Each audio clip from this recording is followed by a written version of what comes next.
What's up, people? IOBA, my name is TC. This is the Awareness Channel. So, this morning I woke up and I got my coffee and shit together and I turned on the computer. I started looking at stuff. First thing I came across was somebody saying, or predicting rather, that Joe Biden is going to drop out of the presidential race. So he ready to get out the show. He don't want to. He don't want to. Well, I think he wants to. His people don't want him in the race anymore. They're trying to get rid of him. I'm thinking to myself, now I don't know how true it is. It seems to make sense. I mean, Joe Biden is not functioning at optimal levels, I guess you could call it. Shit, the man getting old. But there ain't nothing wrong with getting old. Fuck, I'm getting old. Uh, it's just how are you aging? And he ain't aging well. And so ain't nobody trying to see him lose and put Donald Trump back in the White House. You see, that I don't think can be allowed to happen. If that happens, we're going to undergo a paradigm shift in this country. If Donald Trump get back in the White House, like I said, it's going to take an absolute miracle, the way I see it, to actually get Donald Trump back in the White House. But it can happen. And people are weighing that versus having Joe Biden sit there for another 4 years, not be able to make it all the way through, having to step down or somehow become incapacitated, and Kamala Harris is president of the United States. Now, goddamn it, ain't nobody trying to see cackling ass Kamala Harris in the White House, in the chair. At least I'm not prepared for that. I'm not prepared for that. I mean, that's what it looks like. You get Donald Trump and you get all the shite that comes with him. All the craziness, all the madness, all the white supremacy, all of that. And he still has the same foreign policy as Joe Biden, so ain't nothing there going to change. Nothing on that front going to change. But the domestic policy, the country going to go to hell in a handbasket. Now, in spite of what a bunch of Republican black people are saying, in spite of what they're saying and in spite of what they're thinking, and it almost doesn't matter if a Republican is in the White House. It just can't be this Republican. And these black Republicans, they just so slavishly devoted to this man. It's pathetic. It boggles my mind almost, but that's another story. But yeah, man, here it plays out like that. It plays out like you get Donald Trump or you get old ass Joe Biden, who only got about 6 good years left in him.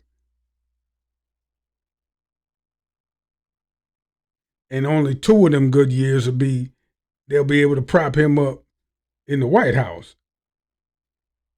And something happens to him and you get Kamala Harris as president of the United States, cackling and playing Cardi B music.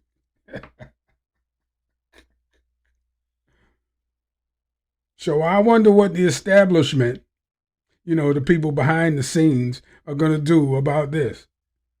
Because like I said, I woke up, first thing I see, people predicting that Joe Biden is not going to make it through the end of the summer. And they're going to have to scramble and find another candidate, and somebody like the governor of California waiting in the wings. So It's going to be interesting. I mean, it's another, plot twist, I guess. Shit, I tell you, man, you watch politics the way I do, and it's like watching reality TV. I said this a million times and it bears repeating. It's all a show. It's all a game that rich people play to keep poor people, us, living at a certain level, making us think we have a choice. We don't. They're going to force feed you whoever the fuck they want to force feed you. It's just that a guy like Donald Trump is dangerous on a whole bunch of different levels. And so that shouldn't be allowed to happen. He shouldn't be allowed back in the seat of power. That's what I think the powers that be, that's what they are thinking. So,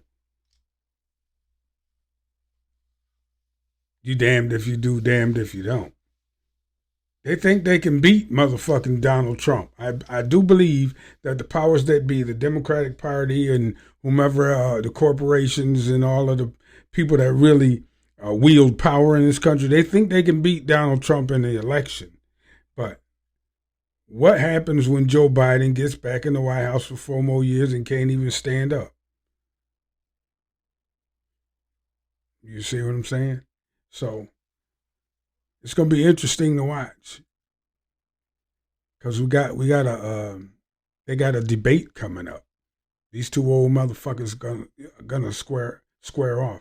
Now, keep in mind now, don't get it twisted. Donald Trump ain't no sharper than Joe Biden is. He really ain't. He just more, he just got a bigger fucking mouth. That's about it. I mean, when you get right down to it. But Joe Biden dropping out of the race, I don't know. We'll see. We'll see. Switching gears for a minute, I want to talk some more about that brother that was talking that shit about black people during Jim Crow. Byron Donalds, I think his name is. He, let me just look real quick.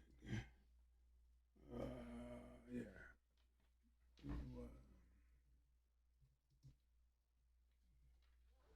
There he is, yes. There's that son of a bitch. Yeah, I did a video on his $10,000. I did a video on his ass the other day. And I did a video on him the other day talking about how he could have chose better words or a better example, when he was describing how black people, how our families were back, before the civil rights legislation was signed. He could have chose a bit better example. He claims that he this big articulate motherfucker, and he's very intelligent and talking all. And I said, yeah, I kind of understood what he was trying to say, but he fucked it all up and he chose a bad example. And they coming on at his ass for it, and rightfully so. But I just found out that he ain't even from here. He ain't even from the United States. You see, this is what I was saying the other day when I put a video up about why black Americans are so pissed off at black people from other parts of the world. Because they don't know our history. They think they do, but they don't.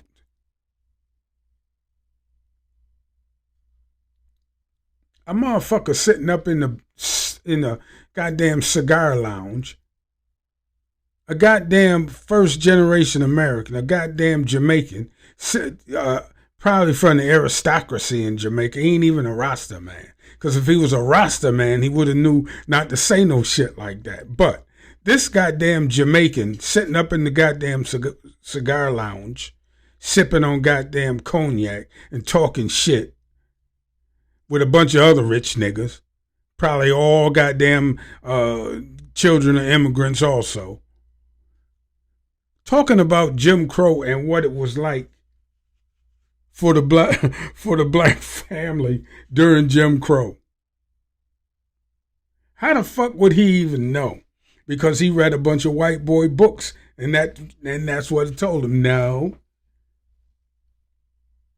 He got to ask a motherfucker whose grandparents lived through Jim Crow, I was born before the civil rights legislation was signed, so I was born during the Jim Crow era.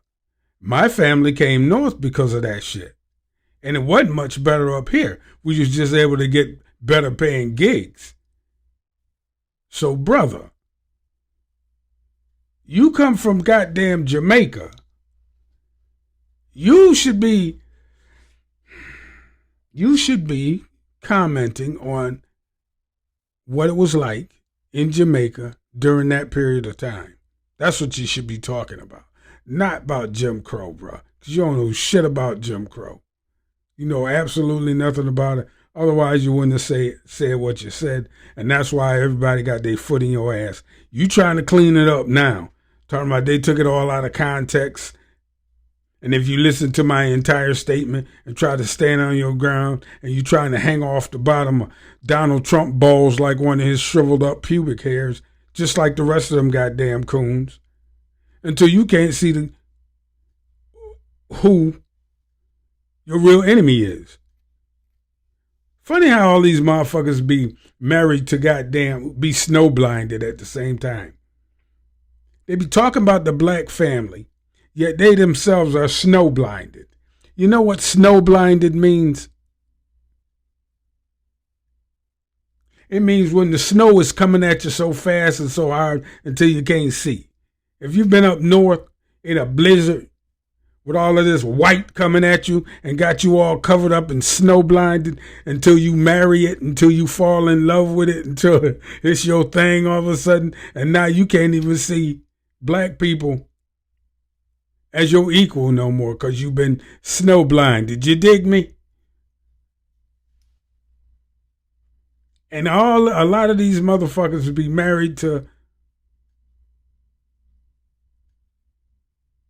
snow people. And then they want to pop off about black family structure when they ain't doing shit to add to the black family structure in this country. They kill me, man. I swear to God. They should just shut the fuck up. They really should. A lot of times they come out against reparations. They come out against cash payouts for reparations a lot of times. And then I'm looking at this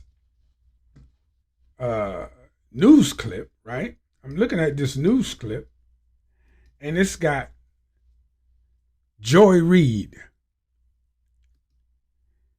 and him talking about it. And Joy Reid is also an immigrant. They ain't even got no American black person there talking about it. That's why Al Sharpton got all in his ass. I mean, I ain't no fan of Al Sharpton because he's a sellout and a Fed, but he was right to chew this young boy a new asshole for saying that for saying that shit. Fucking idiot. He up in the goddamn. I'm looking at the video now. He up in the cigar lounge, saying that shit with a microphone in his mouth. He's saying that shit with his chest. He about 2 or 3 drinks in. He all emboldened and shit, and he's sitting up there talking about how wonderful it was for black people during the Jim Crow era. It's a wonder this motherfucker even. But I ain't gonna make that statement because I know how he got elected and I know where he gets his power from and I know who his base is, and who he's really talking to. But oh my God, you can send this nigga back to Jamaica. Y'all have a good one. TC, and I'm out. Peace. Oh, before I go, don't forget to like and subscribe, and I'll catch y'all on the next one. Peace.